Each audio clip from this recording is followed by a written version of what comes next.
अच्छा, कल हमने थोड़ा डिज़ाइनिंग पे देखा था कि रेकनेटी में किस किस तरह से ऑप्शंस होते हैं और किस तरह हम प्ले कर सकते हैं। उससे आगे हम लाइक मोस्टली जो हम यूज़ करेंगे वो फ्लेक्स बॉक्स पोजीशंस वगैरह की मदद से लेआउट बनाएंगे।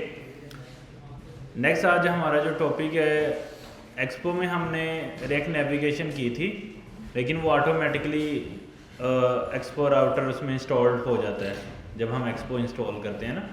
तो उसमें फिर वो नेक्स्ट जेएस की तरह का फोल्डर स्ट्रक्चर है जिसमें हम ऐप के फोल्डर में फोल्डर्स बना रहे थे और वो नेविगेशन में खुद ही ऐड कर रहा था और हम नेविगेट कर पा रहे थे।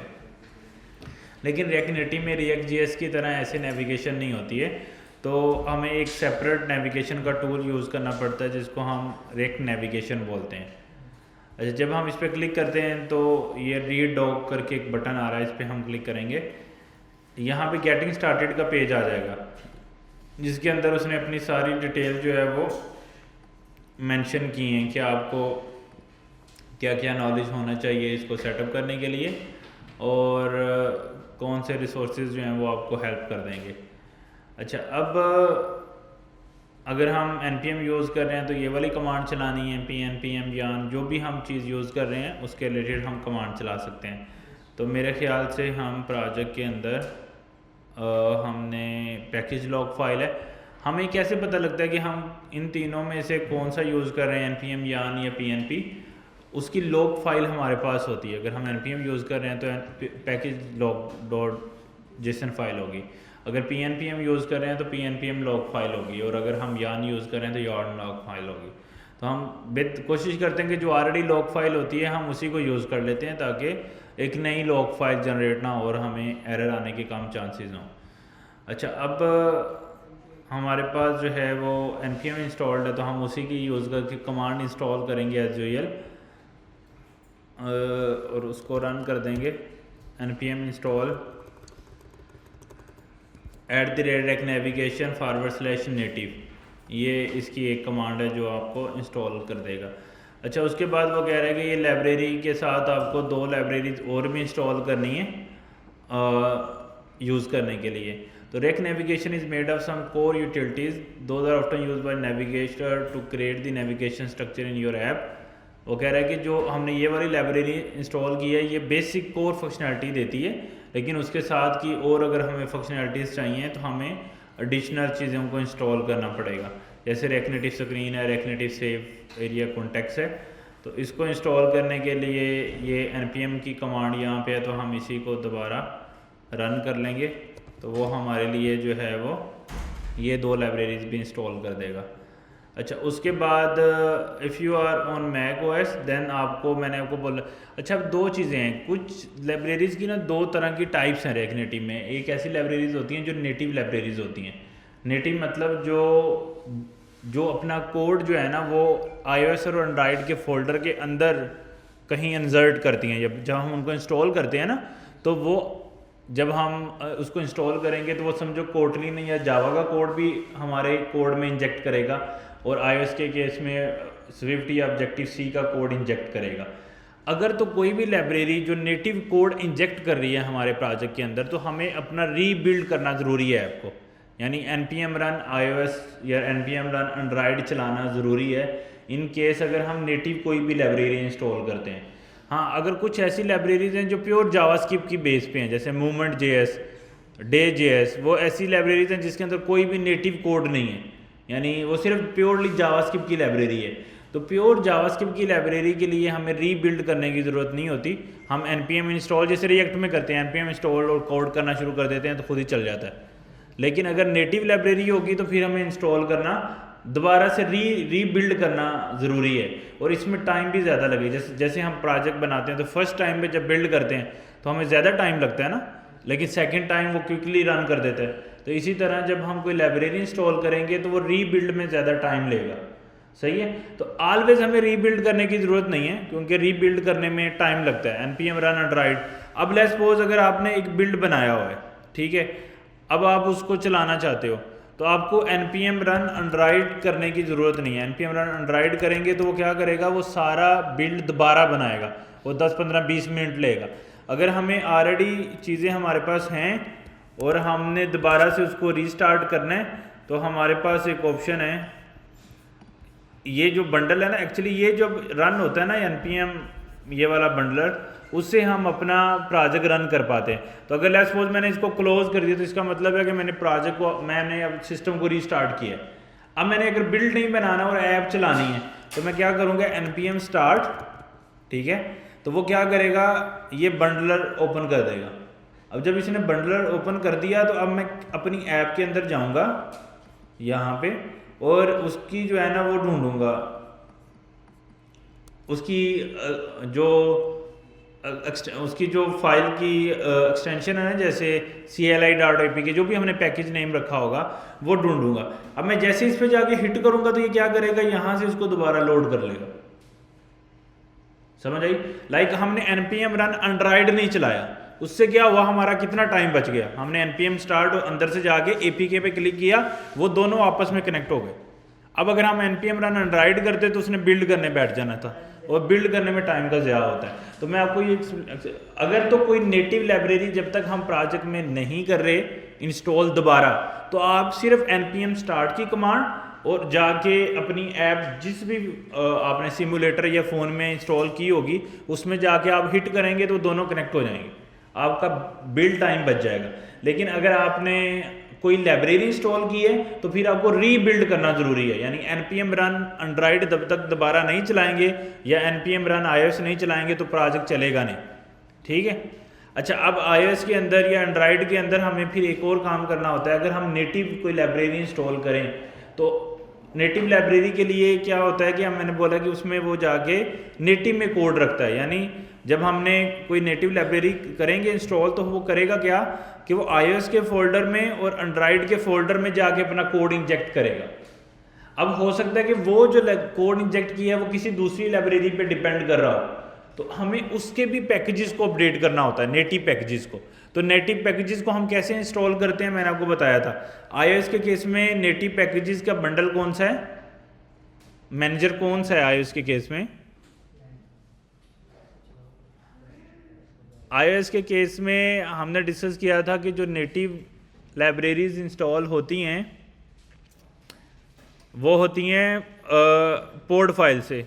तो अगर हम iOS के फोल्डर में जाके पोड इंस्टॉल करते हैं ना, तो वो पोड फाइल में जो भी चीज़ें आती हैं उसको रीइंस्टॉल कर देता है। तो कुछ ऐसी लाइब्रेरीज आपको देखने को मिल सकती हैं जो डिपेंड करती होंगी, लेट्स सपोज हमने रेक नेविगेशन की लाइब्रेरी को इंस्टॉल किया। अब वो कह रहे हैं ये नेटिव लाइब्रेरी है। नेटिव मतलब ये iOS और एंड्रॉइड के फोल्डर में अपना कोई कोड रखेगी।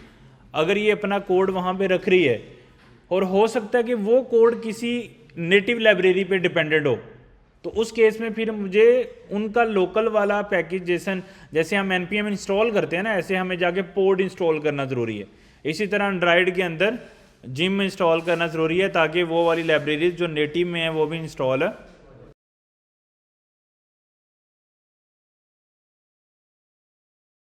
उसके अंदर हमें जाके इंस्टॉल करना पड़ेगा। तो दो तीन चीज़ें मैंने आपको एक्सप्लेन की हैं जो आपको डेवलपमेंट में हेल्प कर सकती हैं। एक, अगर लाइब्रेरीज अगर तो चीज़ें ऑलरेडी इंस्टॉल्ड हैं और आपने एक दफ़ा बिल्ड बनाया हुआ है तो आपको रन एंड्रॉइड या रन iOS वाली कमांड चलाने की ज़रूरत नहीं है। तो आप अगले दिन डेवलपमेंट करने आएंगे तो आपने चलाना है अपने प्रोजेक्ट फोल्डर में जाने में npm स्टार्ट, वो फ्यू सेकंड लेगा, चल पड़ेगा। फिर आपने अपना उस फ़ोन को ओपन करना है, चाहे वो सिमुलेटर है या फिजिकल फ़ोन है जिसमें आपने बिल्ड बनाया था, उसमें जाके उस बिल्ड पे क्लिक करना है तो वो दोबारा से एप्लीकेशन चल पड़ेगी। अब ये वाला प्रोसेस कब तक चलता रहेगा? जब तक कि आप कोई दोबारा से कोई नेटिव लाइब्रेरी इंस्टॉल नहीं करते। आपका जावास्क्रिप्ट का सारा कोड आप करते रहें, आप npm स्टार्ट से ही चल जाएगा। जब तक कि आप नेटिव लाइब्रेरी नहीं करते तो कोई भी इशू नहीं आएगा। सही है? उनको बोलिएगा कि ज़रा ये चलाएंगे, चल जाते हैं प्रोजेक्टर वगैरह जी, चले आ जाते हैं, तो तब तक वो चलता रहेगा। लेकिन अगर लेट्स सपोज हमने कोई नेटिव लाइब्रेरी इंस्टॉल कर दी है तो फिर npm स्टार्ट से वो चीज़ दोबारा से एग्जीक्यूट नहीं होगी। लाइक अगर आपने एक कोई नेटिव लाइब्रेरी नहीं इंस्टॉल की है तो अब आपको बिल्ड दोबारा बनाना पड़ेगा। जब तक आप बिल्ड दोबारा नहीं बनाएंगे तो होगा ये कि आपका जो वो नेटिव कोड है वो दोबारा से आ नहीं सकेगा। तो उस चीज़ को हमें फिगर आउट जो है वो करना होता है।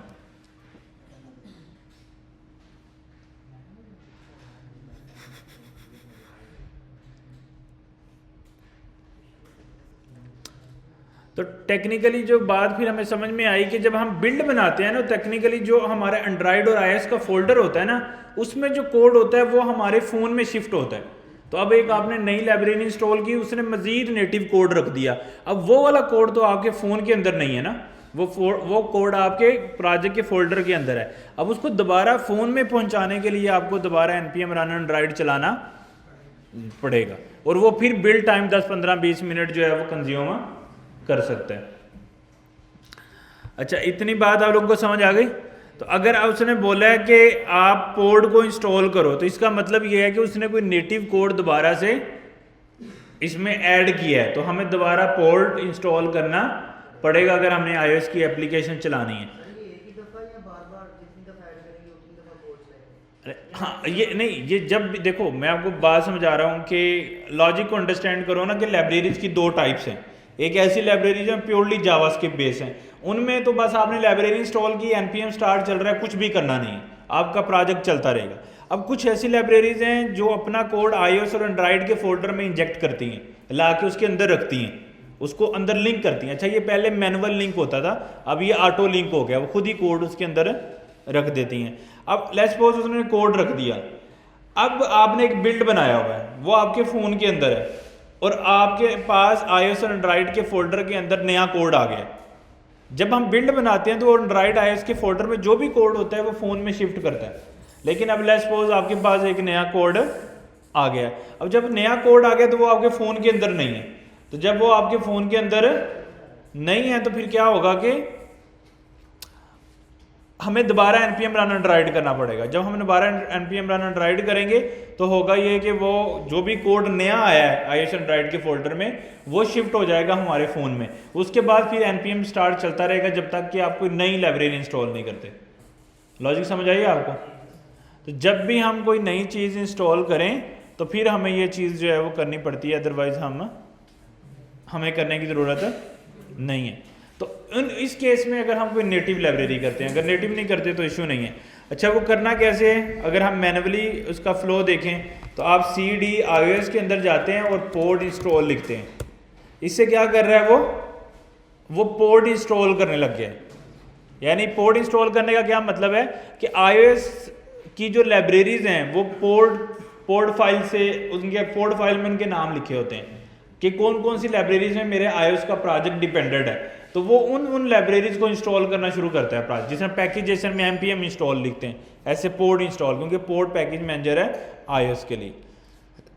तो उसने क्या वो करना है, अगर कोई हमारे पास एरर आता है, कोई चीज़ होती है, तो उसकी जो है वो हमें यहाँ पे लिस्ट हो जाएगा। तो अभी हमारे पास कोई चीज़ मिसिंग है तो उसको हम देखते हैं। अच्छा, अब जब हम नेक्स्ट उसकी जो रिक्वायरमेंट है वो पढ़ते हैं। अब पोड को इंस्टॉल करने के लिए हम ये वाली कमांड भी यूज़ कर सकते हैं iOS के अंदर, और या डायरेक्टली iOS के अंदर जाके पोड इंस्टॉल करें तो फिर भी हमारे पास चीज़ें जो है वो चल जाएंगी। अच्छा, एंड्रॉयड के केस में क्या करना पड़ेगा हमें? वो कह रहा है आपके प्रोजेक्ट में दो तरह की फाइल हो सकती हैं, या मेन एक्टिविटी डॉट kt, अगर आपका प्रोजेक्ट लेटेस्ट है तो कोटलिन पे डिपेंडेंट होगा, अगर ओल्ड है तो जावा पे डिपेंडेंट होगा। वो आपकी फाइल यहाँ पे आपको मिल जाएगी, सोर्स मेन जावा, उसके अंदर आपका पैकेज नेम होगा मेन एक्टिविटी क्लास। उसमें कह रहा है कि ये वाला कोड आपने जाके कॉपी पेस्ट करना है। अच्छा, अब ये कब करता है? जब वो खुद से ऑटो लिंकिंग नहीं कर पाता, यानी वो iOS के फोल्डर या एंड्रॉयड के फोल्डर में खुद कोड अगर नहीं रख पा रहा ना, तो वो डॉक्यूमेंटेशन लाइब्रेरी दे देती है कि आप मैन्युअली कोड को वहाँ पे जाके रख सकते हैं अगर उनको कोई भी डिफ़िकल्टीज आ रही हैं। तो हम क्या करते हैं, हम एंड्रॉयड में जाते हैं, ऐप में जाते हैं, सोर्स में जाते हैं, मेन में जाते हैं, जावा में जाते हैं। अब हमारे पास main activity dot kt file है, क्योंकि नया प्रोजेक्ट जो है वो कोटलिन पे डिपेंडेंट है, लेटेस्ट जो रेक नेटिव है। ओल्ड रेक नेटिव जो है वो जावा पे डिपेंडेंट होती थी।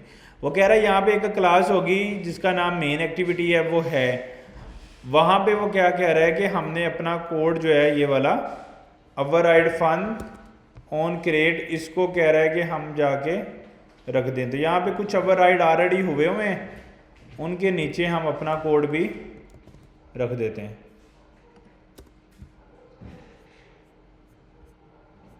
ठीक है, तो ये दोनों चीज़ें जो है मैंने इसके अंदर नीचे अपना कोड जो है वो प्लेस कर दिया। अच्छा, उसके बाद क्या कह रहा है, make sure to add the following imports in top of this file, यानी सेम फाइल के अंदर आपने ये चीज़ भी इंपोर्ट करनी है। तो इस फाइल के अंदर make sure at the top of this file, यानी उसने बोला इसको टॉप पे आप इसको इंपोर्ट कर दो। तो हम इसको टॉप पे इंपोर्ट कर देते हैं। ठीक है, ये वाली दो चेंजेस हो गई। अच्छा, उसके बाद उसने लगाने का तरीका बताया, इसका मतलब ये सारी इंस्टॉलेशन जो है वो ख़त्म हो गई है। अब हमें क्या करना है कि हमें अपने प्रोजेक्ट को रीबिल्ड करना पड़ेगा। वो क्यों? क्योंकि मैंने नेटिव में जाके चेंज किया है। अब मेरी ये जो फाइल है ना, ये जो मेरी ऐप है जो इसके अंदर चल रही है, इसके पास वो मेन एक्टिविटी वाला कोड नहीं है जो मैंने रखा है, क्योंकि वो मैंने बाद में रखा है बिल्ड बनाने के बाद। अब मुझे रीबिल्ड करना पड़ेगा अपनी एप्लीकेशन को। तो रीबिल्ड करने के लिए मुझे क्या करना है, दोबारा से npm run android। अब ये क्या करेगा, मेरी एप्लीकेशन को रीबिल्ड करेगा। अब वो जो फाइल हमने इसमें डाली है वो भी उसके अंदर प्लेस कर देगा। अच्छा, इसमें अब उसके पास जो है वो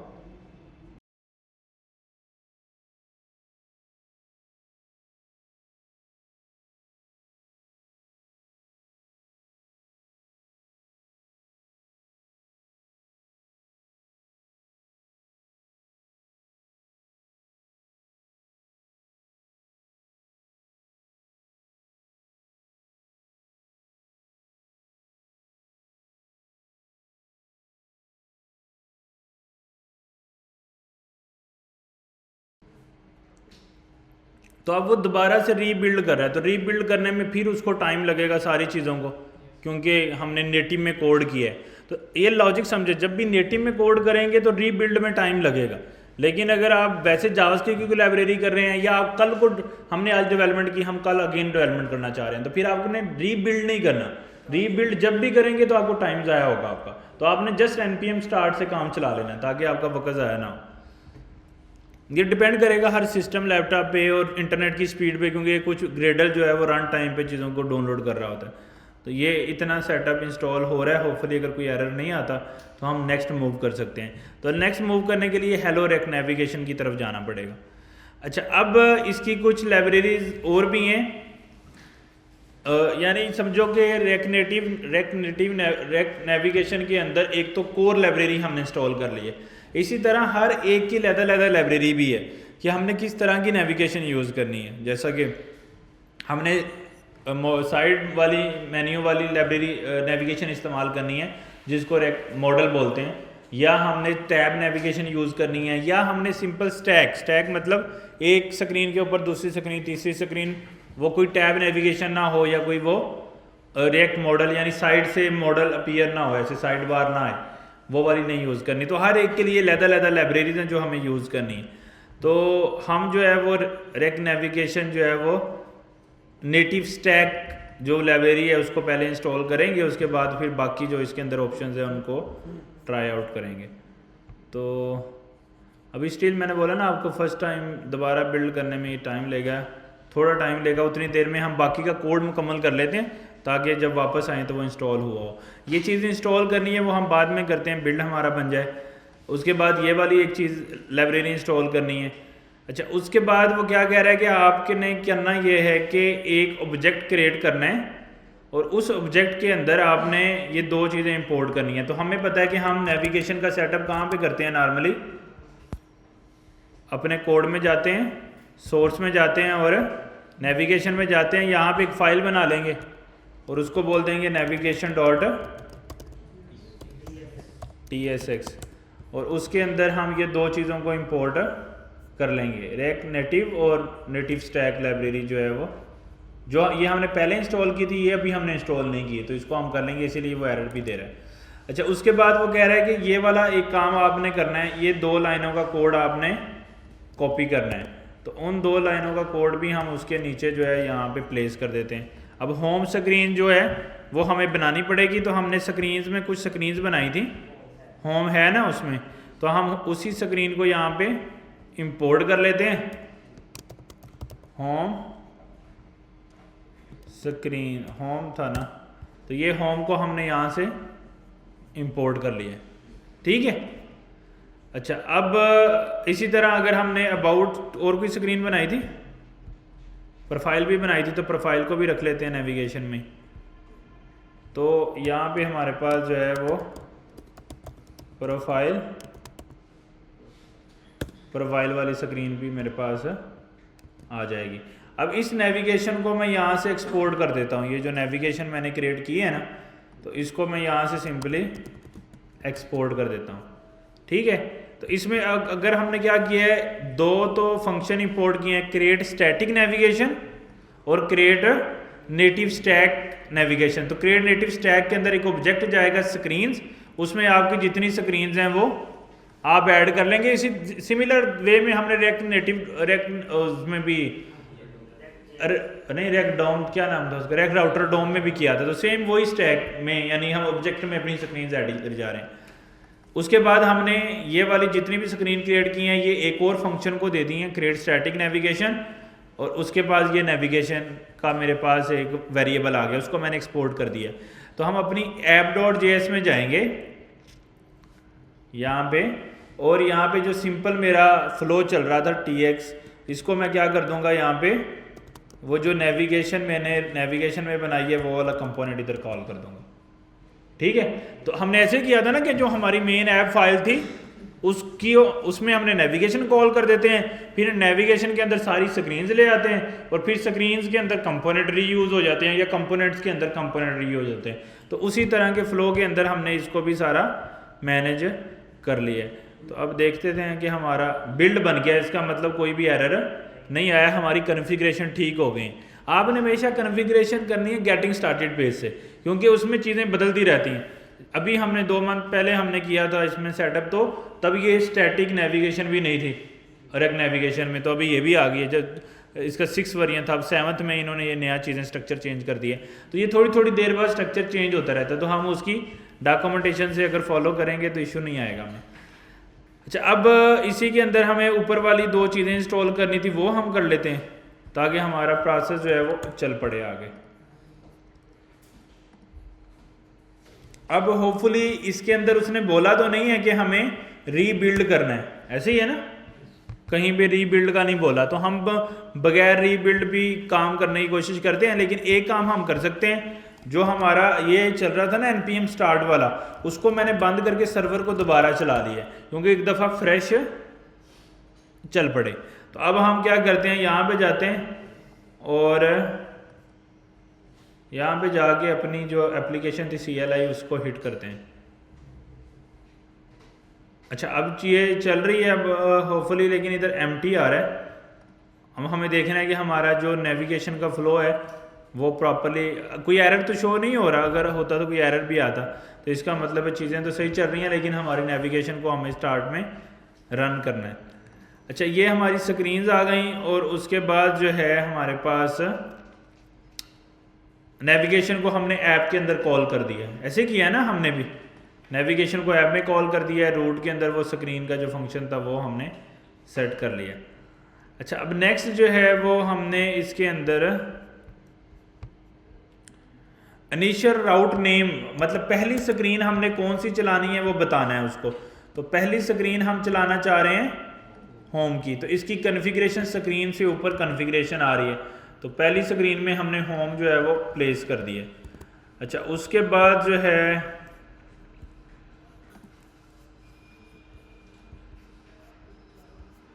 एक चीज़ और हम देख लेते हैं, यहाँ पे उसने कोई भी व्यू नहीं लगाया, तो हो सकता है कि हमारा जो एक्स्ट्रा ये व्यू हमने लगाया हुआ है ना, तो ये भी मसला हमें कर सकता है, वो भी मैंने ख़त्म कर दिया। अच्छा, अब उसके अलावा होम स्क्रीन का इनिशियल स्टार्टिंग राउट हमने कर दिया है, और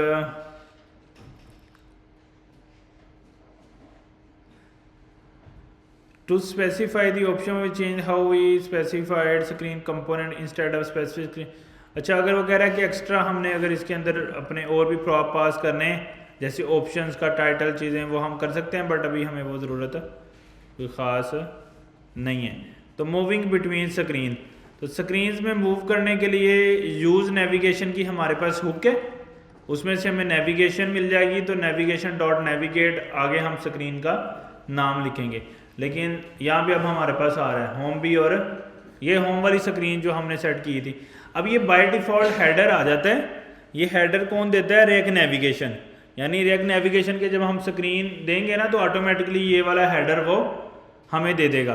तो इसी वजह से वो क्या कह रहा था यहाँ पे, अगर आपने लास्ट पे फोकस किया हो, वो ये कह रहा था कि हमने पहले क्या किया है कि कंपोनेंट डायरेक्टली पास कर दिया है, जैसे डिटेल्स में किया है, डिटेल स्क्रीन, मतलब जो हमारा कंपोनेंट है स्क्रीन का वो डायरेक्ट दे दिया है। वो कह रहा है कि इसका भी आप ऑब्जेक्ट बना सकते हैं पूरा, और उसमें आप स्क्रीन की के अंदर स्क्रीन अपना कंपोनेंट दे दें, और बाकी के आप उसमें अब कन्फिग्रेशंस कर सकते हैं। कन्फिग्रेशन कैसी? जैसे ऑप्शंस के अंदर अपना टाइटल पास कर सकते हैं। अभी जो ऊपर होम लिखा आ रहा है ना, वो स्क्रीन के नाम की से ले रहा है। अगर आपने उसको चेंज करना है तो आप ये वाला सिंटैक्स यूज़ करेंगे।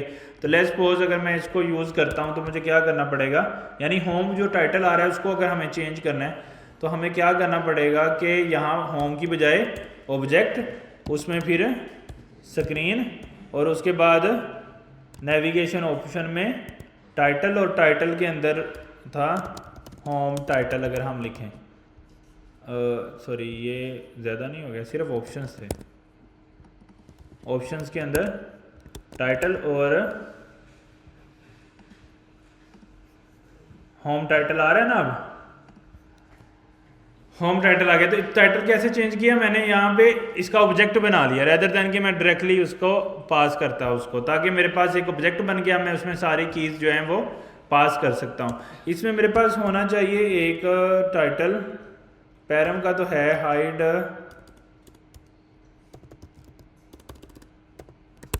उसका मुझे एग्जैक्ट नाम देखना पड़ेगा। उससे क्या होगा, नॉर्मली हमें ये चाहिए नहीं ना टाइटल्स उसके ऊपर, हम अपनी मर्जी से स्क्रीन जो मर्जी डिज़ाइन करें। इसने तो इतनी बड़ी बार जो है वो यूज़ कर ली। अगर आपका ऐसा ही डिज़ाइन है तो आप यूज़ भी कर सकते हैं, बट 90% ऑफ द केसेस हमें उसका डिज़ाइन नहीं चाहिए होता। तो हमें इस ऑप्शन को बंद करना है एक्चुअली। तो बंद कैसे करते हैं उसका हमें पैरम ढूंढना पड़ेगा। तो उसमें क्या है कि यहाँ पे इसने दिया होगा स्क्रीन ऑप्शन हेडर, ये तो नहीं चाहिए हमें, बैकग्राउंड टमाटो, ये चीज़ें नहीं चाहिए, लेकिन इसमें कुछ ना कुछ जो है वो, हाँ जी, हेडर कन्फिग करके था शायद, हेडर कन्फिग्रेशन हेडर बार, टाइटल आ गया, ऑप्शन नाम वगैरह गेट करना, उधर से पास करना, इसमें ही होना चाहिए। हेडर का स्टाइल, अगर इसको बैकग्राउंड कलर वगैरह देना है, header tint colour, header tint style, ये वो सारे ऑप्शन है। अगर आपने उसको कस्टमाइज़ करना है तो हम कस्टमाइज़ नहीं, हम उसको बंद ही कर देंगे ताकि हम अपनी मर्ज़ी से अपना कस्टम हेडर बना सकें जिस तरह का भी हमें चाहिए। अच्छा, उसके बाद header style, tint colour, screens, okay, replacing the custom, वही टाइटल ही बता रहा है।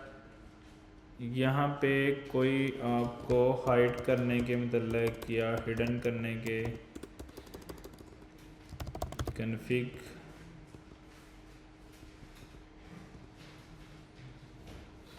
Static configuration, initial screen option में हेडर स्टाइल आ रहा है।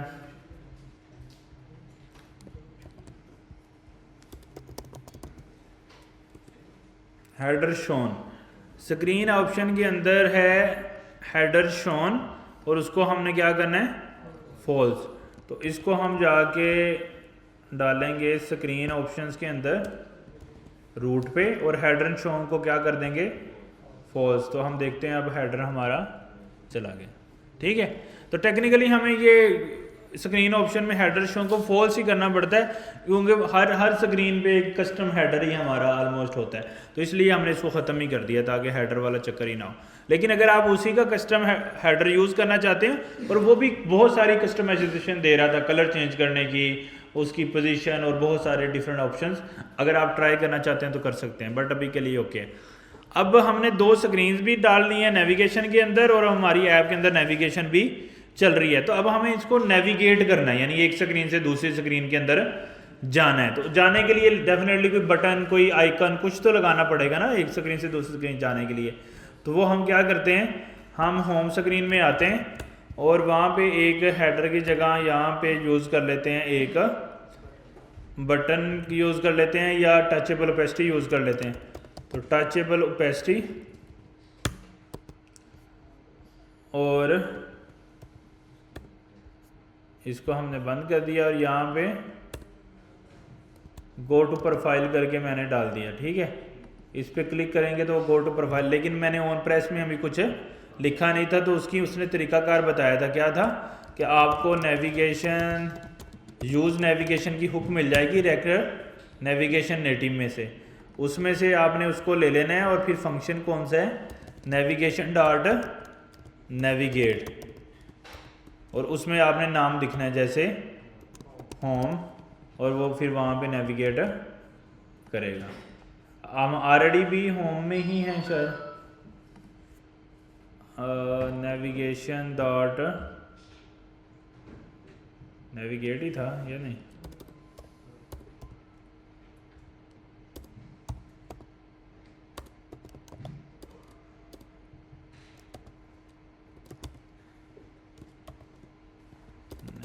तो देख लेते हैं। मूविंग सीन नेविगेट ही बता रहा था वो, मूविंग बिटवीन स्क्रीन्स। तो यहाँ पे था use gap navigation, navigation dot navigate, और यूज़ नेविगेशन वो कहाँ से ले रहा है,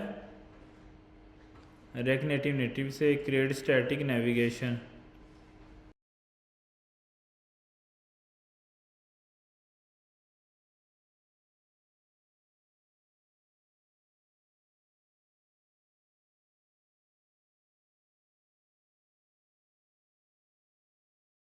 फंक्शन था ना पूरा, ठीक है। और उसके बाद नेविगेशन डॉट नेविगेट, और हमने कौन सी दूसरी प्रोफाइल थी,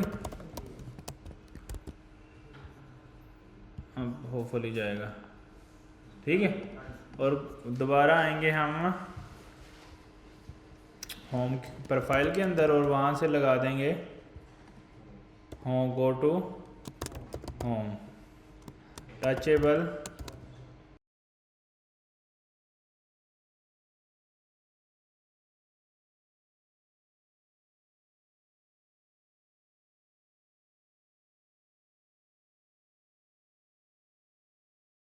रीरेंडर नहीं हुआ, गो टू प्रोफाइल। अच्छा, इसमें टेक्स्ट नहीं लगाना हमने डायरेक्टली लगा दिया ना, go to home, go to profile. ठीक है, नेविगेट हो रहा है, हम एक दूसरी स्क्रीन के अंदर जा पा रहे हैं। तो मेजर नेविगेशन के अंदर तो हमारा, हम स्क्रीन के अंदर मूव कर सकें और इस तरह के ऑप्शंस आते हैं वो हमने ट्राई कर लिए हैं। अब उसके अलावा इसके अंदर मूविंग स्क्रीन में क्या ऑप्शन वो दे रहा है, डॉट नेविगेट हमने चला के देख लिया है। अच्छा, नेविगेशन डॉट पुश और नेविगेशन डॉट गो बैक, इसका मतलब क्या होगा कि ये एक स्टैक की तरह है, यानी ये स्टैक नेविगेशन यूज़ कर रहे हैं। तो स्टैक क्या होता है, एक चीज़ आती है उसके ऊपर दूसरी चीज़, उसके ऊपर तीसरी चीज़, ये यानी मेमोरी भी रखता है। लाइक पहले हम होम स्क्रीन से प्रोफाइल पे गए हैं ना, तो उसको पता है कि नीचे होम है, ऊपर प्रोफाइल है, दोबारा होम आ गए हैं तो फिर उसके ऊपर होम, उसके ऊपर होम, यानी ये आगे आगे आगे आगे जाई जा रहा है। तो अगर हम गो बैक का फंक्शन चलाएंगे तो अगर हम समझो होम से प्रोफाइल पे गए तो गो बैक कहाँ पे लेके जाएगा, होम पे, तो क्योंकि वो उससे पीछे वाले स्टैक पे ले जाएगा। और पुश क्या करेगा, वो उसको आगे मूव कर देगा, यानी जिस तरह हमने नेविगेट किया सेम उसी कॉन्टेक्स्ट के अंदर। तो ये हमारे पास दो फंक्शन इसके अंदर एक्स्ट्रा हैं। अगर हम वैसे तो डॉट नेविगेट से भी जा रहे हैं, लेकिन अगर हम गो बैक करें तो हम वापस भी जा सकते हैं, और पुश करें तो फॉरवर्ड जा सकते हैं, वो जो भी स्टैक में नेक्स्ट आइटम होगी तो उस पर हमें मूव कर देगा। अच्छा, उसके बाद पॉप टू और पॉप टू टॉप। अच्छा, ये क्या करेगा कि अगर आपने होम पे जाना है और आपने लाइक फर्स्ट स्क्रीन पे जाना है तो आप क्या कर सकते हो, पॉप टू टॉप, यानी रेदर देन कि वो स्टैक में क्या होता है कि फर्स्ट इन फर्स्ट आउट होता है, यानी जो आपके पास आता है जो लास्ट पे बचता है आप गो बैक उस पर करते हो।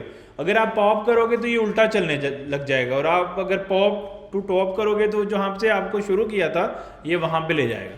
लेकिन ये उस केस में होगा जहाँ पे आपने बहुत यानी कोई कस्टमाइजेशन करनी है, कोई इस तरह के फ्लोज बनाने हैं, लेकिन मोस्ट ऑफ द केसेस के अंदर नेविगेट जो है वो हमारा काम कर देता है एक स्क्रीन से दूसरी स्क्रीन में जाने के लिए। लेकिन आपको आइडिया होना चाहिए इसमें गो बैक का फंक्शन भी है, पॉप टू और पॉप टू टॉप का फंक्शन भी अवेलेबल है। अच्छा, उसके बाद पासिंग पैरामीटर्स टू राउट्स, ये एक बड़ी इंटरेस्टिंग चीज़ है कि अगर आप जैसे हम एक कंपोनेंट कॉल करते हैं तो उस कंपोनेंट को क्या कर सकते हैं, हम डाटा भेज सकते हैं। कैसे? प्रॉप के थ्रू। अब एक स्क्रीन से दूसरी स्क्रीन में जा रहे हैं तो क्या हम डाटा लेके जा सकते हैं?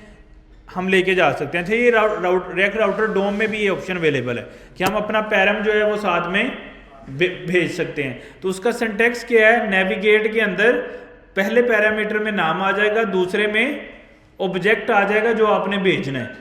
तो लेट्स सपोज उसमें ऑब्जेक्ट में कुछ भी, जब आप ऑब्जेक्ट ही भेज पा रहे हैं तो उसमें कुछ भी हो सकता है।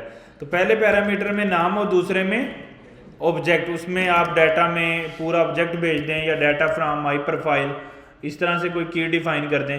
तो आप ये वाली चीज़ें जो अब आपको जो दूसरी स्क्रीन है उसके अंदर जाके रिसीव हो जाएंगी। वो कैसे होंगी? आपके पास राउट की एक प्रॉप होगी, उसमें डॉट पैरम्स आएंगे, उन पैरम को आप गेट कर सकते हैं। तो अगर हम उसकी प्रॉप सर्च करें, अभी हमने किस पे लगाया ये प्रोफाइल में, तो होम में जाते हुए तो हमें प्रॉप आएगी। तो यहाँ पे हम प्रॉप्स अगर लिखें इसकी, अच्छा इसके अंदर हम क्या करें, इसको कंसोल अगर कराएं तो वो क्या कह रहा है, प्रॉप्स डॉट राउट डॉट पैरम्स, इसके अंदर वो कह रहा है डाटा आपको आएगा। तो हम देख लेते हैं इसमें हमें डाटा रिसीव होता है या नहीं। यहाँ पे नल पॉइंटर भी लगाने चाहिए क्योंकि एम्प्टी भी आ सकता है जब हम फर्स्ट टाइम जाएंगे। तो यहाँ पे हम गो टू होंगे और यहाँ पे हमने देखा तो डाटा के अंदर डाटा फ्रॉम माई प्रोफाइल आ रहा है। तो इसका मतलब है कि अगर आप जिस तरह एक कंपोनेंट अब स्क्रीन के अंदर कॉल तो नहीं कर सकते ना, वो तो हम नेविगेशन में सारी कॉल्स कर रहे हैं, लेकिन स्टिल नेविगेट करते हुए हम डाटा एक जगह से दूसरी जगह पास कर सकते हैं। तो ये वाला पासिंग पैरामीटर टू राउट ये इसकी बात कर रहा है।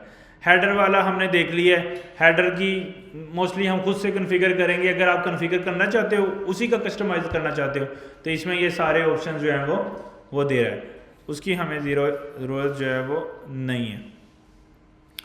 अच्छा, अब अगर हम ऐसा कुछ सिनेरियो बनाना चाहते हैं कि हमारे पास जो है वो हम एक ऐसा स्टैक बनाना चाहते हैं यानी हमारे पास दो मल्टीपल डिफरेंट तरह के स्टैक हों और एक पूरे का पूरा स्टैक दूसरे स्टैक में कॉल हो। लाइक अगर हम प्रोफाइल की स्क्रीन पे जाते हैं और उसके अंदर जितने भी नेस्टेड स्क्रीन जा रहे हैं ना, हम कहते हैं कि इसका एक अपना स्टैक हो ताकि गो बैक वहीं तक चले। अगर एक ही स्टैक होगा तो जितनी भी स्क्रीन्स बनेंगी वो सारी एक दूसरे के ऊपर स्टैक हो जाएंगी, तो गो बैक सब पे चल सकता है। अगर हम ऐसा कहते हैं कि यार यूज़र जो है ना वो होम स्क्रीन पे आए, वहाँ से प्रोफाइल पे क्लिक करे और प्रोफाइल के अंदर प्रोफाइल की 3-4 डिफरेंट स्क्रीनें उन पे जाए। अब अगर मैं गो बैक करूँगा तो 3-4 स्क्रीनों के बाद वो प्रोफाइल के बाद कहाँ पे आ जाएगा, होम पे आ जाएगा। अगर हम उनके दोनों के अलहदा स्टैक कर देंगे तो फिर ऐसा नहीं होगा।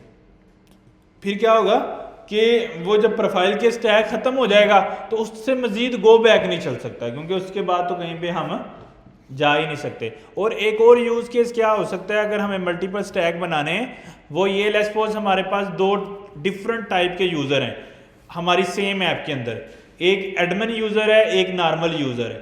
ठीक है, हम चाहते हैं कि एडमिन यूज़र को कोई और स्क्रीन नज़र आए और नॉर्मल यूज़र जब लॉगिन करके आए उसको कुछ और स्क्रीन नज़र आए। अगर हम एक ही स्टैक रखेंगे, अच्छा नॉर्मली तो ये हमारे कंट्रोल में है कि हम नेविगेट ना करें तो यूज़र उस स्क्रीन पे नहीं जा सकता, लेकिन सिक्योरिटी पर्पज़ के लिए सोचें, अगर सेम स्टैक होगा तो गलती से भी वो कोई ऐसी स्क्रीन एक्सेस कर सकता है जो हम उसको दिखाना नहीं चाह रहे। अगर स्टैक ही लैदा होंगे, यानी एम्प्लॉयर का स्टैक लैदा, एम्प्लॉय का स्टैक लैदा, तो क्या होगा कि जब एम्प्लॉयर लॉगिन करेगा तो हम उसको स्टैक ही उसका दिखाएंगे। अब कोई चांसेस ही नहीं है, इवन हम नेविगेट भी चला दें तो कोई चांसेस ही नहीं है कि वो एम्प्लॉय वाला स्टैक देख सके। तो ये सिक्योरिटी पर्पज़ के लिए भी हम मल्टीपल स्टैक का भी कंसेप्ट इसके अंदर एग्जिस्ट करता है। अच्छा, उसमें क्या होता है, आप एक से ज़्यादा स्टैक क्रिएट कर सकते हैं, यानी एक ही चीज़ के अंदर मल्टीपल स्टैक भी आप क्रिएट करना चाहें तो कर सकते हैं। जैसा कि अगर हम चाहें यहाँ पे अच्छा, एक वो चीज़ और एक ये है कि अगर हम टैब नेविगेटर यूज़ करना चाहें, यानी एक तो हमने यूज़ किया ना अभी स्टैक नेविगेशन, अगर हम नीचे टैब्स बनाना चाहें तो हम टैब नेविगेशन भी नीचे यूज़ कर सकते हैं। अच्छा, वो कैसे करनी है? 2 मिनट से उसकी लाइट जला के पिक्स लेनी है। ठीक है, पानी में बुला देना। तो समझ आ गया आपको कि हमने क्या करना है कि बॉटम मतलब मैंने आपको मल्टीपल स्टैक क्यों क्रिएट करने हैं, इसके 3-4 रीजंस दिए हैं। एक तो जब हम मल्टीपल लॉगिन्स करते हैं उस केस के अंदर, दूसरा जो है वो उस केस के अंदर कि अगर हम चाहते हैं कि गो बैक फर्दर किसी स्टैक में ना जाए, वहीं पे आगे रुक जाए, तो उन सारे केसेस के अंदर जो है हमें ये चीज़ रिक्वायर्ड होती है। अच्छा, उसके बाद जो है हमने अगर अब मैं बॉटम टैब नेविगेटर भी लगाना है ऐप के अंदर, अक्सर आपने नेविगेशन देखी होगी जिसमें क्या होता है नीचे टैब्स बने होते हैं, होम प्रोफाइल, जैसे व्हाट्सएप पे भी हैं, फेसबुक पे भी हैं, नीचे जो टैब्स बने होते हैं वो वहीं पे रहते हैं ऑलवेज, हर स्क्रीन में जब हम जाएं तो वो मूव होते रहते हैं वहीं पे, मेजर टैब नेविगेशन उसको बोलते हैं। अच्छा, वो इसकी बॉटम टैब नेविगेशन इसकी सेपरेट जो है वो लाइब्रेरी इंस्टॉल करनी पड़ती है और सेपरेट उसकी कॉन्फ़िगरेशंस है, वो हम अभी देख लेते हैं। अच्छा, इस पर्पज़ के लिए हम उसको यूज़ कर सकते हैं। उसके अलावा यहाँ पे कुछ और कॉन्फ़िगरेशंस जो हैं वो उसी के बारे में ये चीज़ें जो है वो बता रहा है। नेविगेशन अभी वो बॉटम नेविगेशन हमें करनी है, वो अभी एंड पे करते हैं जहाँ उसकी कॉन्फ़िगरेशन आएगी। नेविगेशन लाइफ साइकिल के नेविगेशन कैसे चलेगी। अब जैसे ये यहाँ पे देखो कि वो सेम मैंने जैसे बोला था ना कि वो स्टैक नेविगेशन सेटिंग का स्टैक लैदा बना रहा है और होम का स्टैक लैदा बना रहा है, फिर एक बॉटम स्टैक के अंदर आके सेटिंग और होम स्टैक को इंक्लूड कर रहा है और उसको फिर आप एज अ रूट जो है वो यूज़ कर रहे हैं। जैसे ये यहाँ पे इसकी आउटपुट भी दिखा रहा है, यानी फर्स्ट सेकंड के 2 इसने बॉटम टैब बनाए। अब बॉटम में फर्स्ट के अंदर जितनी स्क्रीन आएंगी सेटिंग की उसका लैदा स्टैक बना लिया और दूसरी में भी प्रोफाइल है तो उसका एक सेपरेट से स्टैक बना लिया, तो वो भी चीज़ जो है हमारे लिए एग्जीक्यूटेबल है और वो चल जाती है इसके रेडी। तो हमें यहाँ से इसके अंदर आना है और इसमें बॉटम टैब नेविगेशन को देखना है। नेविगेटर के अंदर स्टैक है, बॉटम टैब है, ड्रायर है। मेजरली 3 तरह की नेविगेशंस होती हैं मोबाइल के अंदर, अक्सर आपने फील किया होगा। एक बॉटम टैब नेविगेशंस होती हैं, एक साइड से ड्रायर आता है और एक ये नॉर्मली यानी एक स्क्रीन से दूसरी स्क्रीन में हम जाते हैं जिसको हम स्टैक नेविगेशन बोलते हैं। तो स्टैक तो हमने कर लिया। बॉटम अगर करनी है टैब नेविगेशन तो उसके लिए मैंने आपको बोला जैसे बॉटम टैब की लैदा लाइब्रेरी है वो आपको इंस्टॉल करनी पड़ती है, तो हम बॉटम टैब बनाने के लिए वो लाइब्रेरी सेपरेटली इंस्टॉल कर लेते हैं।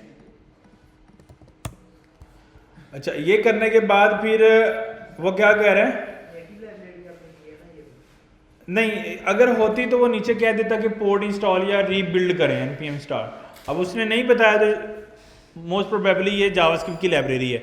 अगर नेटिव होगी और फिर मैं इसको रन करने की कोशिश करूंगा तो वो एरर देगा मुझे, अभी हमारे सामने ही हो जाएगा ना ये तो।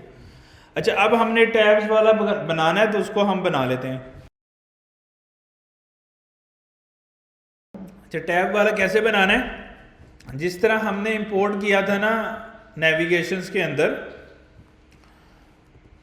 नेविगेशन के अंदर जाएंगे, जिस तरह हमने इंपोर्ट किया था स्टैक नेविगेशन को, ये किया था ना स्टैक नेविगेशन को इंपोर्ट, और उसमें से एक फंक्शन निकाला था क्रिएट नेटिव स्टैक नेविगेटर।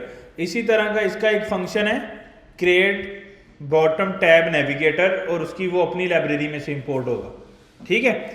अच्छा, उसके बाद हमने क्या करना है, उसका एक इस तरह से स्ट्रक्चर बनाना पड़ना है। तो हम क्या करते हैं कि सेम अभी हम स्टैक वाला ख़त्म कर देते हैं और इसके नीचे हम ये माई टैब वाला बना लेते हैं और उसको बोल देते हैं होम और प्रोफाइल, 2 ही हमारे पास चीज़ें थी। और ये क्रिएट स्टैटिक नेविगेशन में ये बॉटम वाला पास कर देते हैं। अब क्या हुआ, बॉटम वाला चलेगा क्योंकि ये स्टैक वाला तो हमने यूज़ करना ही छोड़ दिया ना। अब इन दोनों को कंबाइन कैसे करना है वो उसने ऊपर दिखाया था करके ना, उसके ऊपर हम जाएंगे। लेकिन अभी के लिए इतना समझ आ गया कि बॉटम कैसे चलाना है। तो अभी हम देखते हैं कि ये चल जाता है या इसको लाइब्रेरी की ज़रूरत पड़ती है। किसी भी लाइब्रेरी की ज़रूरत नहीं पड़ी, चल गया होम और प्रोफाइल। गो टू प्रोफाइल करें तो प्रोफाइल में जा रहा है, गो टू होम करें, यानी समझो नेविगेशन वाला तरीका फिर भी सेम है, चाहे आप टैब नेविगेशन में भी आ गए हो। अच्छा, अब टैब नेविगेशन में आके हमें फिर वही काम करना पड़ेगा। एक तो ये हेडर ख़त्म करना है, तो वो स्क्रीन ऑप्शन में जाके हेडर शोन को क्या करना है, फॉल्स कर देना है, तो ये ख़त्म हो जाएगा। फिर हमें देखना पड़ेगा कि ये जो आइकन्स हैं ये कैसे करने हैं, इसका कलर ब्लू है, इसको कैसे चेंज करना है, वो वाली चीज़ें कैसे चलेंगी, उसकी क्या ऑप्शंस हैं। तो इसके अंदर डेफिनेटली हमारे पास जो हैं वो सारे स्क्रीन के ऑप्शंस अवेलेबल होने चाहिए, ताकि हम अपनी मर्ज़ी से उन चीज़ों को कस्टमाइज़ कर सकें। अच्छा, उसके बाद जो है वो कैसे करना है, गो टू स्क्रीन, ये चीज़ें कर लिया। टैब बार शो लेबल करना है या नहीं, टाइटल करना है या नहीं, ये सारे ऑप्शंस वो दे रहा है। और आइकन्स कैसे सेट करने हैं यहाँ पे। अच्छा, टैब बार स्टाइल पोजीशन कौन सी रखनी है, ब्लर, अगर समटाइम नीचे हमें ब्लर ऐड करना पड़ सकता है, तो इसकी ये सारी कॉन्फ़िगरेशन मल्टीपल ऑप्शंस जो हैं वो हमें इसके अंदर दे रहा है कि किस किस तरह से हम इसको डिज़ाइन कर सकते हैं अपनी मल्टीपल नीड्स के मुताबिक। तो जब भी हम कस्टमाइजेशन करेंगे तो हम इस वाली फाइल के अंदर हम अंडरस्टैंड कर सकते हैं कि कौन कौन से ऑप्शंस हैं और उसको हम कैसे, यानी इसमें हर तरह की पोजीशन दे रहा है। आइकन चेंज करना है, नीचे ब्लर लगाना है, उसका कलर, उसके फ़ॉन्ट को चेंज करना है, हर तरह के ऑप्शन इसके अंदर मौजूद है। इन्होंने बड़ी डिटेल में इसको यहाँ पे लिखा हुआ है। अभी हम सारी डिटेल में नहीं जाएंगे क्योंकि टाइम हमारे पास शॉर्ट है, हमें और भी चीज़ों को कवर करना है, लेकिन आपको आइडिया हो गया कि ये नेविगेशन कैसे चल रही है। इसी तरह ड्रायर नेविगेशन, तो ड्रायर जो साइड से ऐसे ड्रायर ओपन होता है तो वो कैसे चलती है। 3 तरह की नेविगेशन ऐप के अंदर होती है, जितनी भी मोबाइल ऐप्स हैं आप खुद इमेजिन, मतलब सोचें, जितनी भी ऐप आपने यूज़ की हैं हमेशा 3 तरह की यूज़ की हैं, ड्रायर, बॉटम, या फिर जो है स्टैक नेविगेशन, ये एक स्क्रीन से दूसरी स्क्रीन में जाता है। ड्रायर कैसे करना है यूज़, उसके लिए उसकी लाइब्रेरी लहदा से है। अच्छा, अब आपने देखा कि अब ये लाइब्रेरी में इंस्टॉल कर रहा हूँ तो मुझे रीबिल्ड नहीं करना पड़ रहा। अगर हम रीबिल्ड करने बैठेंगे तो फिर टाइम ज़ाया हो जाएगा, तो उसको मैं छोड़ रहा हूँ। तो हम जस्ट लाइब्रेरी इंस्टॉल कर रहे हैं तो हमारा काम हो रहा है। अच्छा, इसके साथ थोड़ा सा for you have expo project, ये आपने करना है। इफ़ यू आर एक्नेडी प्रोजेक्ट, आपने ये वाली लाइब्रेरीज भी इंस्टॉल करनी है। अब इसमें जाके ये कुछ नेटिव जो है ना हैंडलर वगैरह चेंज करा रहा है। React nativization, we need to condition import to do this, create 2 files.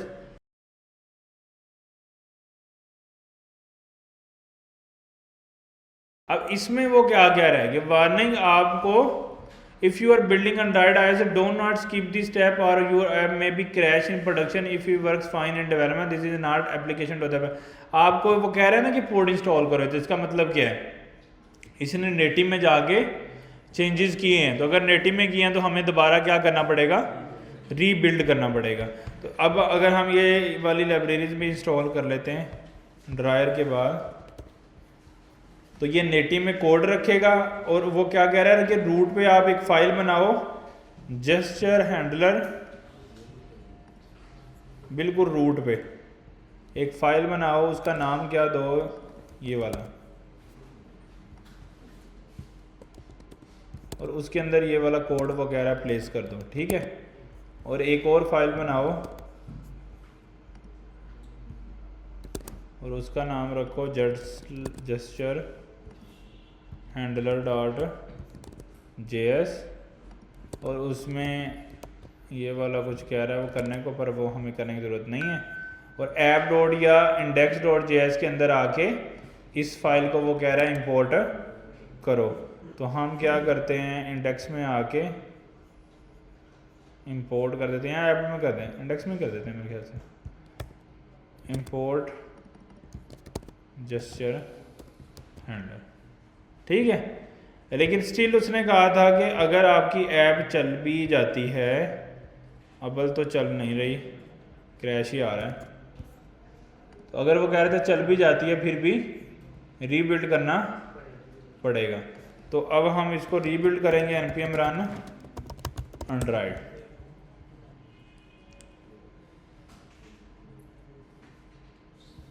इसमें फिर टाइम लगेगा थोड़ा सेटअप होने में। अच्छा, अब इसको अगर हमने ये वाली बनानी है तो कैसे बनानी है, इसके लिए फिर वो जो ड्रायर वाला हमारा फंक्शन था उसको इंपोर्ट करेंगे नेविगेशन में। नेविगेशन में जिस तरह स्टैक नेविगेशन या बाकी की थी, इसी तरह क्रिएट ड्रायर नेविगेशन, उसको हमें कॉपी कर लेना है। और यहाँ पे माई टैब जिस तरह किया था उसी तरह माई ड्रायर, और उसमें होम आ जाएगा और प्रोफाइल आ जाएगा, और माई ड्राइवर को हम फिर यहाँ पे पास कर देंगे।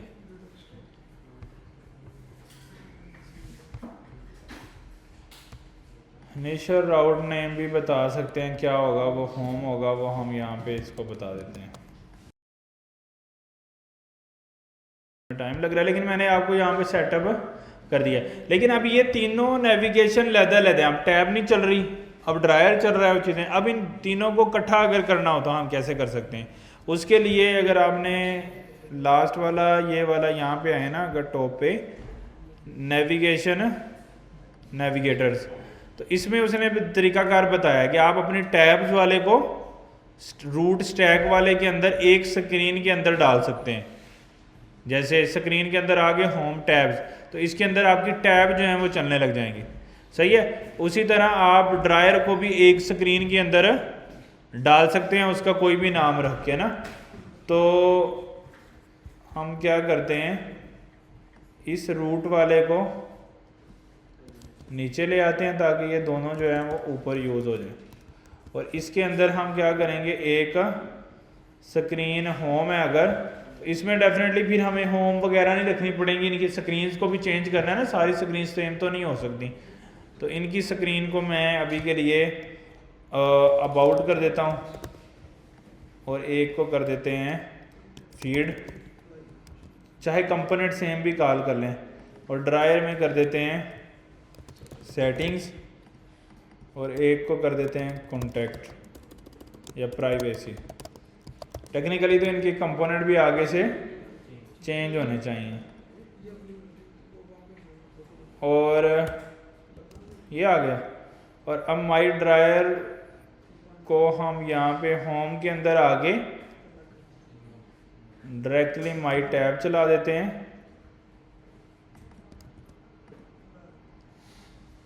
और प्रोफाइल के अंदर इसका नाम हमने चेंज कर दिया ना, ठीक है। तो माई ड्रायर को हम प्रोफाइल वाले स्टैक के अंदर चला देते हैं। डिफरेंट स्टैक में चलाना ना, तो ये इसमें चल जाएगा और वो माई टैब उसमें चल जाएगा। और अब रूट स्टैक को हम सिंपली क्रिएट स्टैटिक नेविगेशन में डाल देते हैं। बिल्ड बन गया था। अब अगर हम यहाँ से साइड से निकालेंगे, अब इससे होना भी ना, साइड से थोड़ा वो दबा के निकलना पड़ता है।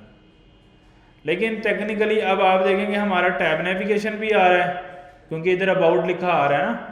हमारा स्टैक नेविगेशन भी आ रहा है। कैन नॉट रीड प्रॉपर्टी, क्योंकि उसका नाम हमने चेंज कर दिया ना। अब होम के अंदर जाए अगर,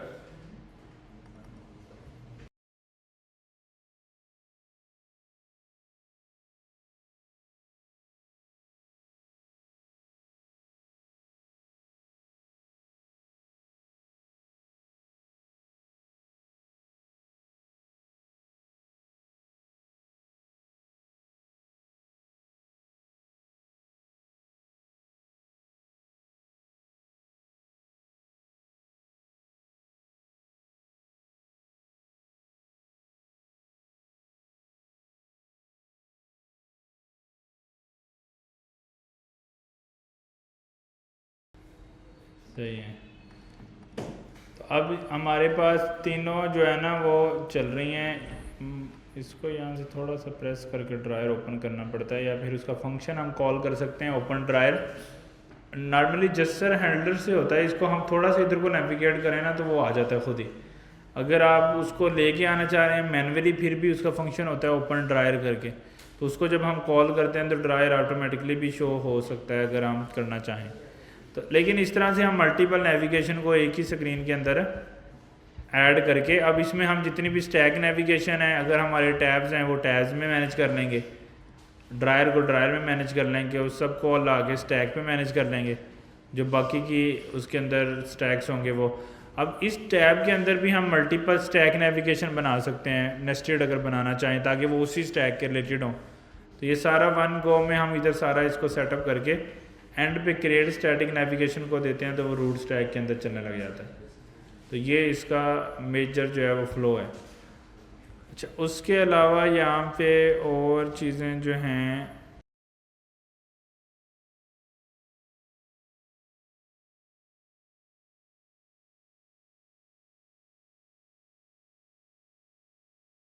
अब हर चीज़ के इवन इसमें बहुत सारे ऑप्शन, जैसे ऑप्शन पर स्क्रीन के वाले उसमें जाएं तो स्क्रीन में जो जो ऑप्शन वो प्रोवाइड कर रहे हैं, लाइक आपने अगर हेडर के अंदर अपना डिफरेंट टॉगल बार लगाना है और उस टॉगल को ऑन करना है, टॉगल ड्रायर कॉल करके, नेविगेशन और टॉगल ड्रायर करके कॉल करेंगे तो वो ड्रायर ओपन हो जाएगा।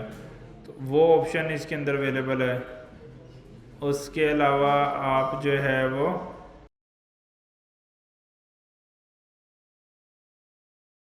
नेविगेट करते हुए सिर्फ बगैर नेविगेशन के आप फंक्शन की मदद से भी उसकी ऑप्शन सेट कर सकते हैं। उन्होंने सेट ऑप्शन का फंक्शन दिया हुआ है, उसमें आप टाइटल पास करके उसकी अपडेटेड वैल्यू पास कर सकते हैं। अगर आप ऑटोमेटिकली लाइक टाइटल को चेंज करना चाहते हैं कोई लॉजिक की बेस पे, कोई कंडीशन ट्रू होने की बेस पे, वो भी वो फंक्शन दे रहा है नेविगेशन डॉट सेट ऑप्शन, उससे हम नेविगेशन के ऑप्शन सेट कर सकते हैं।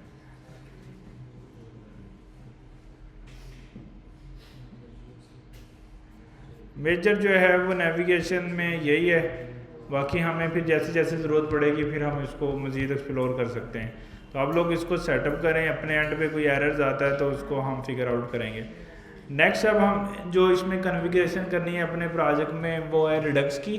रिडक्स ऑलमोस्ट सेम है, जो हमने वेब में चीज़ें की थी वही मोबाइल में भी होनी है। इवन तो कि हम वेब वाला कोड भी कॉपी पेस्ट कर सकते हैं काफ़ी हद तक मोबाइल में भी। तो हम क्या करते हैं कि हमारे पास कोई प्रोजेक्ट होगा जिसमें हमने रिडक्स लगाई थी, उसको हम ओपन कर लेते हैं ताकि हम वहीं से कोड को कॉपी पेस्ट कर लें, थोड़ी आसानी हो जाए हमें। तो रिडक्स की कॉन्फ़िगरेशन कैसे करेंगे कि हमने स्टोर बनाया था, स्टोर में store.js था ना, तो यहाँ पे दो हमने स्लाइसिस इसके बनाए हुए हैं। तो सिंपली हम ये सारी फाइल यहाँ से सेम ही कॉपी कर लेते हैं और इसको जो है वो रिएक्ट नेटिव वाले के अंदर ले आते हैं और यहाँ स्टोर के अंदर आके store.ts बनाएंगे, क्योंकि हमारा रिएक्ट नेटिव का प्रोजेक्ट है। ये लाइब्रेरी इंस्टॉल करनी है डेफिनेटली और ये स्लाइसिस इंपोर्ट करने हैं, तो स्टोर में हम एक और फोल्डर बना लेते हैं स्लाइसिस का, और उसके अंदर भी जो वेब वाले स्लाइसिस थे वो सेम हम ला के रख सकते हैं। तो मैं इस सेम स्लाइसिस के फोल्डर को यहाँ पे कॉपी कर लेता हूँ,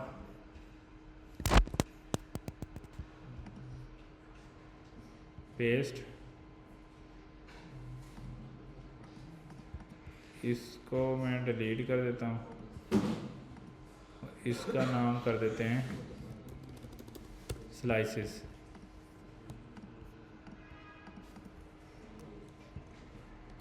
इसको हमें ts करना है,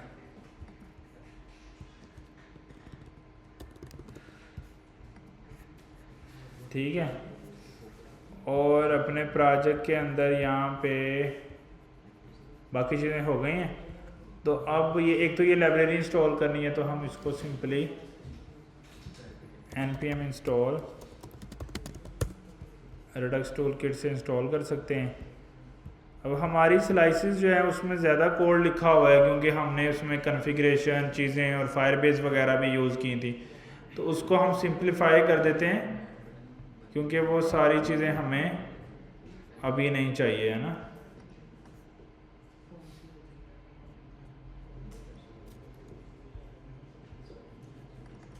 ये फायरबेस भी नहीं चाहिए है, क्रिएट एसिंक भी नहीं चाहिए, एक ये और एक्स्ट्रा रिड्यूसर को हम वैसे ही ख़त्म कर देते हैं।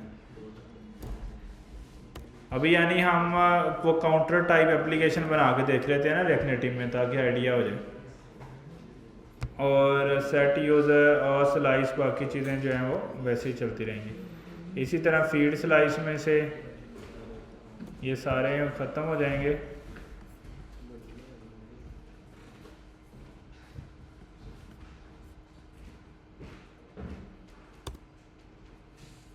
और यहाँ से क्रिएट एसिंक भी ख़त्म हो जाएगा और एक्स्ट्रा रिड्यूसर भी ख़त्म हो जाएगा। हम वो करेंगे, लेकिन हमें अगर वही सेम कोड रखते हैं फिर हमें फायरबेस को भी इंस्टॉल करना पड़ेगा। तो भी मैं चाह रहा हूँ सिर्फ हम रिडक्स पहले इंस्टॉल कर लें। तो अब ये दोनों स्लाइसिस भी ओके चल रहे हैं और यहाँ पे चीज़ें, और ये लाइब्रेरी भी इंस्टॉल हो गई है। अच्छा, अब हमने नेक्स्ट क्या करना होता है, स्टोर तो सेटअप हो गया है, तो अब इसको हमें रैप करना है। तो प्रोवाइडर प्रोवाइड करना है, तो वो कहाँ पे करेंगे, इंडेक्स में करें या ऐप में करें, ताकि नेविगेशन के एटलीस्ट टॉप पे हो जाए, हर जगह वो अवेलेबल हो जाए। तो प्रोवाइड करने के लिए हमें अपने दूसरे कोड में जाएंगे और उसमें हमने app.js में शायद इसमें किया हुआ है, तो ये लाइब्रेरी इंपोर्ट करेंगे। मैं आपको समझा रहा हूँ कि मैं इसलिए कॉपी पेस्ट कर रहा हूँ, आप लोगों को आइडिया हो जाए कि हम सेम कोड चला रहे हैं, कुछ भी डिफरेंस इसके अंदर नहीं है। अच्छा, ये लाइब्रेरी भी इंस्टॉल करनी पड़ेगी, तो फिर इसको भी साथ में इंस्टॉल कर लेते हैं। npm install react Redux. और उसके बाद क्या है, हमें फंक्शन चलाना होता है प्रोवाइडर का, तो वो मैं यहाँ पे कॉपी कर लेता हूँ सारा,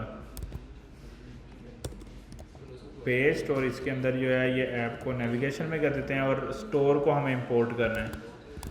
तो स्टोर हमारा कहाँ से आएगा,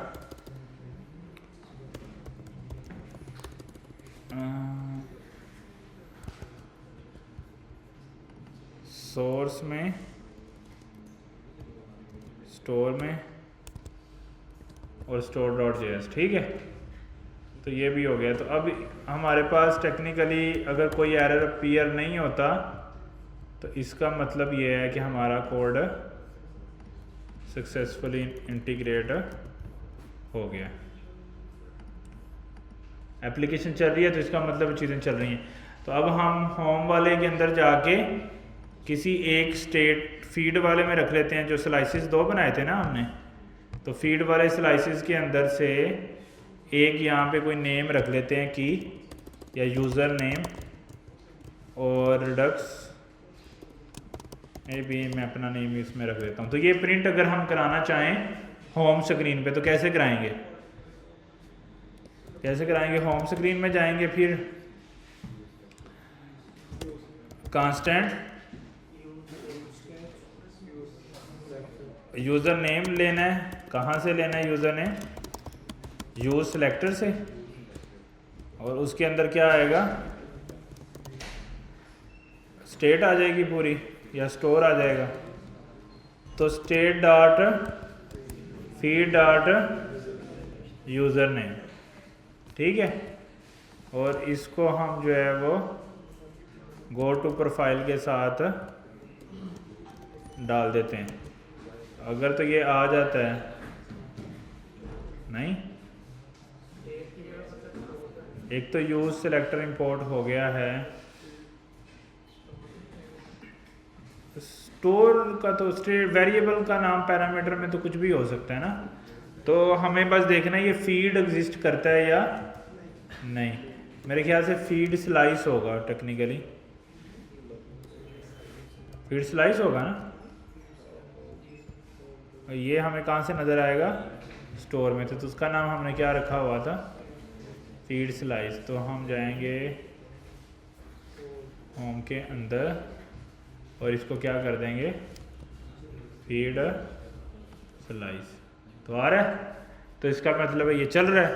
तो अब अगर हमने इसमें काउंटर ऐप बनानी हो तो हम कैसे बनाएंगे?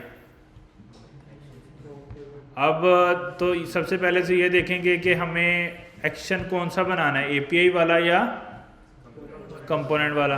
अगर एपीआई वाला बनाना है तो फिर वो क्रिएट ए सिंक थिंग और उसमें वो एक्स्ट्रा रिड्यूसर वगैरह आएगा, अगर नहीं तो सिंपल वाला बन सकता है, ऐसे ही है ना। तो हम फीड स्लाइस में ही बना के देख लेते हैं, एक वेरिएबल काउंट का भी रख लेते हैं। वैसे तो उसका डिफरेंट ही होगा ना, तो ये रख लिया। फिर हमें दो बनाने पड़ेंगे यहाँ पे, कौन कौन से? इंक्रीमेंट और इंक्रीमेंट में क्या करना पड़ेगा? स्टेट डॉट काउंट प्लस 1, और डिक्रीमेंट में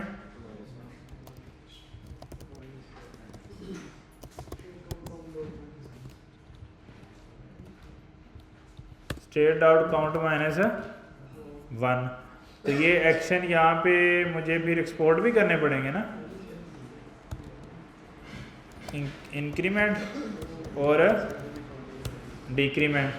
तो यहाँ पे आगे होम के अंदर ही दिखा दें इसको, होम पे ही हम क्या करते हैं, इसको काउंट कर देते हैं और इसके जगह पे क्या आ जाएगा? काउंट। और ये गो टू प्रोफाइल जो है वो हम ख़त्म कर देते हैं और ये टचेबल पेस्ट्री भी इस पे से ख़त्म कर देते हैं, हमें चाहिए नहीं ना ये। तो यहाँ पे सिंपली हम काउंट दिखा देंगे, तो इसको कह देते हैं काउंट ऐप। तो यहाँ पे हमें इंक्रीमेंट और डिक्रीमेंटर लगाना है, तो कैसे लगाएंगे? टेक्स माइनस और इसी तरह टेक्स प्लस। तो अब हम देखें तो 0 आ रहा है और प्लस और माइनस आ रहा है, और इसके ऊपर टेक्निकली इसका जो पेरेंट है उसको हम क्या कर सकते हैं, रो डायरेक्शन को इस पे एक पेरेंट बना लेते हैं व्यू, और उसके ऊपर हम क्या लगा लेते हैं,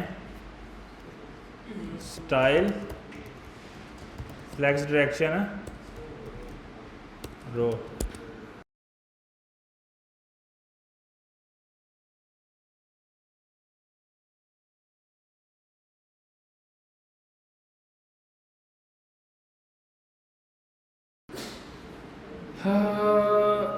यहाँ पे flex direction row, flex 1, background colour, text text text, सारा कुछ सही नहीं है, सेंटर कर दें। Align item, centre, justify content, centre. अब 0 नज़र आ रहा है।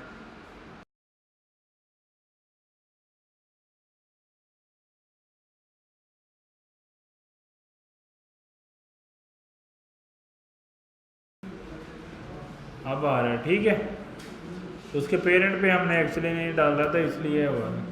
तो अब क्या करना चाहिए हमें, थोड़ा सा इसको फॉर्मेट भी कर लेते हैं।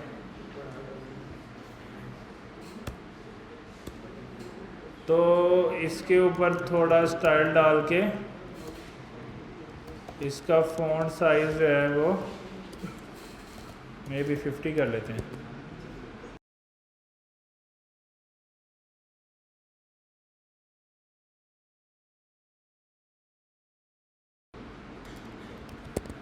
ठीक है। अब इस प्लस पे क्लिक करें तो ऐड होना चाहिए, माइनस पे क्लिक करें तो माइनस वाला पहले कर लेते हैं। उसके लिए हमें क्या लगानी पड़ेगी फिर, टचेबल ओपेसिटी,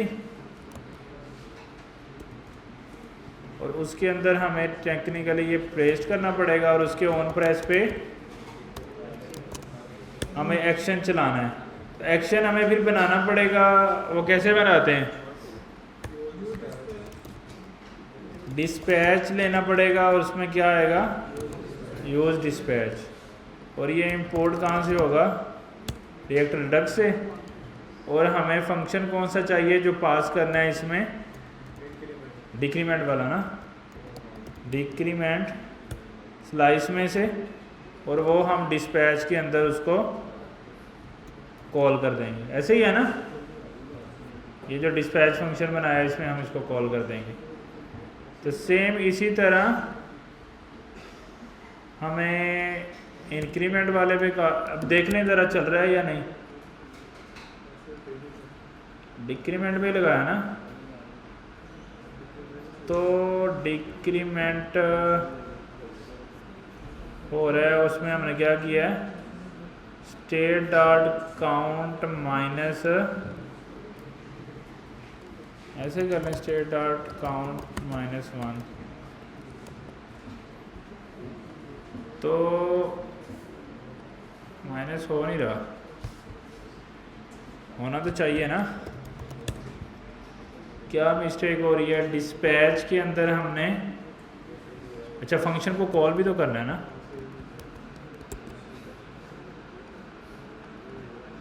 ठीक है, और इंक्रीमेंट के केस में फिर क्या करना पड़ेगा, सेम सारा कुछ ऐसे ही है, बस उसको प्लस कर देते हैं, प्लस, और इंक्रीमेंट की जगह, इसके जगह पे क्या आ जाता है, इंक्रीमेंट। तो यहाँ पे हमारे पास प्लस है, तो रिडक्स भी चल गई है रेकनेटिव में, तो रिडक्स चल गई है, नेविगेशन भी हमें समझ आ गई है। उसके बाद रेकनेटिव में कुछ कंपोनेंट्स हैं वो भी हमने स्टडी कर लिए हैं। तो इसके अलावा नेक्स्ट हमारा एक्शन आइटम क्या है? तो स्टाइलिंग तो कल हमने की नहीं, वो दो मैंने आपको लाइब्रेरीज बताई थी, रेकनेटिव पेपर और रेकनेटिव नेटिव बेस। तो नेटिव बेस और रेकनेटिव पेपर, तो पेपर ज़्यादा चलती है तो आप ट्राई कर सकते हैं पेपर वगैरह को, लेकिन जितनी देर में लेट्स सपोज उनके भी अगर कोई अच्छे कंपोनेंट है उनको कस्टमाइज़ करने में भी तो उतना ही टाइम लगेगा, क्योंकि जो हम फिग्मा बना रहे होंगे वो सेम तो नहीं होगा। वो सारे ऑप्शन रेकनेटिव बाय डिफ़ॉल्ट देता है। अगर कोई नहीं है, जैसे ड्रॉप डाउन का नहीं है इसमें, तो हम क्या करेंगे, उसकी लाइब्रेरीज अलग से सर्च करेंगे, जैसे रेकनेटिव ड्रॉप डाउन, तो इसकी ड्रॉप डाउन पिकर की एक अलग से लाइब्रेरी है, वो मिल जाएगी।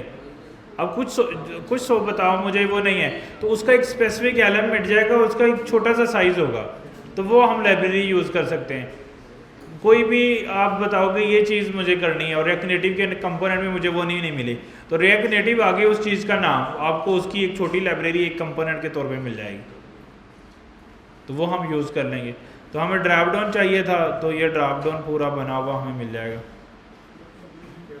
बल्कि एक से भी ज़्यादा मल्टीपल एलिमेंट इसके मिल जाएंगे। उसके अलावा और अब हमारा आखिरी केस रह गया कि हमें फायरबेस को भी कनेक्ट करना है, ताकि आप वो सेम कोड चला सकें जो कोड हमने वेब में चलाया था। वही सोशल ऐप जो हमने वेब में बनाई थी वो सेम आप मोबाइल में भी बना सकते हैं, अगर हम वेब को कनेक्ट कर लें ना। तो वो कैसे करना है,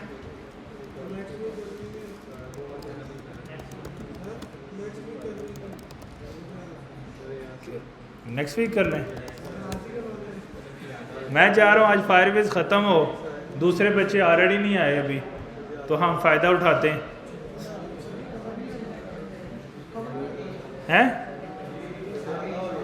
रेकनेटिव फायरबेस, अच्छा अब फायरबेस के केस में क्या है कि रेकनेटिव के अंदर दो मुख्तलिफ तरह के ऑप्शंस हैं हमारे पास। एक ऑप्शन वो हैं जो हमें मिलते हैं, जो हमने वेब में लाइब्रेरी यूज़ की थी ना, firebase.js, वो भी हम मोबाइल में यूज़ कर सकते हैं। उसका फ़ायदा क्या होगा, फिर हमारे पास सेम सारा कोड चल जाएगा जो वेब में चल रहा है। अब दूसरा ऑप्शन ये है रेकनेटिव फायरबेस, ये एक अलग से लाइब्रेरी है। अच्छा ये यूज़ करेंगे तो क्या ये करेगा, जिस तरह हमने जब वेब में कन्फिग्रेशन की थी तो फायरबेस पे जब ऐप क्रिएट की थी तो हमने क्या बोला था कि हम वेब में इस्तेमाल करना चाह रहे हैं।